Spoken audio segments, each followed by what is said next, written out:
Hello, investors, and welcome to yet another 180 Markets Weekly Wrap. Friends, the saying goes, bear markets, they don't scare you out, they wear you out. And that is exactly what's going on right now. We don't see panic in the markets, but what we see is a feeling of resignation that markets are going to continuously move lower. But what are we doing here at 180 Markets? Well, there are two things we are doing right now. Number one, we are making that shopping list. That's right. We are doing research on those companies that we want to focus on. And specifically, this brings me to the second point, which is it's generally companies that were not leaders of the former bull market that will be leaders of the next bull market. And what we're noticing, and this is an important point, is a big rotation out of the big cap tech companies and into more of what they call the value companies. So that is where we are spending a lot of time doing research, doing work. We are putting our heads down, our nose to the stone, and really getting into it. And now, speaking of getting into it, I'll turn it over to Sean to talk about what went on in the markets this week. Thanks, Greg. And definitely another tough week on the markets. Unfortunately, the current movements overseas, combined with the lack of liquidity, is making it very hard to pick short-term winners on the market.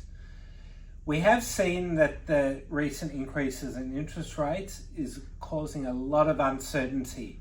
And with inflation going higher and higher, it's making it really hard. Let's look at the chart from the All Ords. So this is today. We're recording this at 3 o'clock on a Friday. So we've got a pretty strong day today. But this is only in the larger caps, not the smaller ones. In the placement world, it's been pretty pleasing that 180 Markets has got access to 18 capital raises out of the last 21. So this is over a 5-day period, and it's really, all we try and do is get access to as many placements as possible, and to be getting that sort of success rate is great.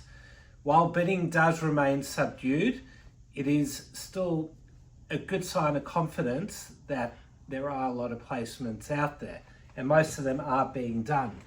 All right, so one of the biggest placements this week was COB, Cobalt Blue. So they're raising $5 million of 58 cents. I'll bring up the chart there. And this is what Cobalt Blue has done over the last year. So it's in a pretty tight trading range, but there's definitely a lot of interest there from our side for liquid companies like this. Another big raise this week, Spark Technologies, SPN. So they're raising $3.5 million at 65 cents.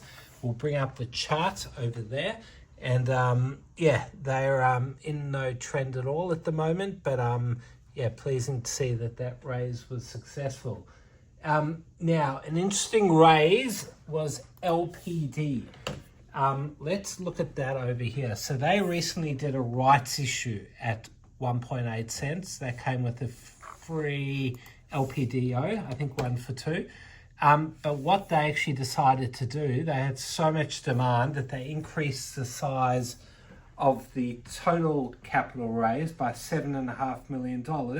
They took in money through a placement after the rights issue, which is pretty unusual, but they thought they'd take what they can get. So we'll bring up the chart there, and this is one chart that does not look great. They've just hit new lows for the last year, and this is a lithium stock. So, that's be very interesting to see if they can bounce back up, because there was a lot of dilution there. There were still quite a few runners this week.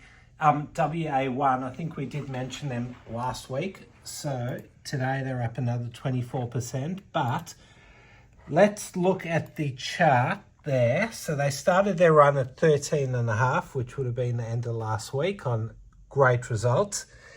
Intraday yesterday, they did hit $2.92. They then closed at about $1.50. So they halved yesterday. Intraday, crazy trading. And then today they did open lower, went as low as $1.30, and then back to $2 and now at $1.86. So providing day traders with a lot of opportunity. Another upstock this week, FDR. They were a 20-cent IPO, and the reason why I mention them is one of their big investors on there is me, unfortunately, so I'm down quite a bit from the IPO, but I'm hoping to make back some of the money. Got another quarter to go. And finally, we'll just finish off with SGQ. So St. George Mining, they've had a very big bounce off the lows. Let's look over here. So they were recently as low as 2.5 cents and have since tripled. So yeah, they intersected some lithium today, and clearly that's what's getting the market excited again. All right, everyone, have a great weekend. Let's hope for some strength next week, and yeah, give us strength. Thank you. Thanks for watching another 180 Markets Weekly Wrap. If you want access to thousands of capital raises, sign up at 180markets.com.au and you'll get access to our very next capital raise. Thanks for watching.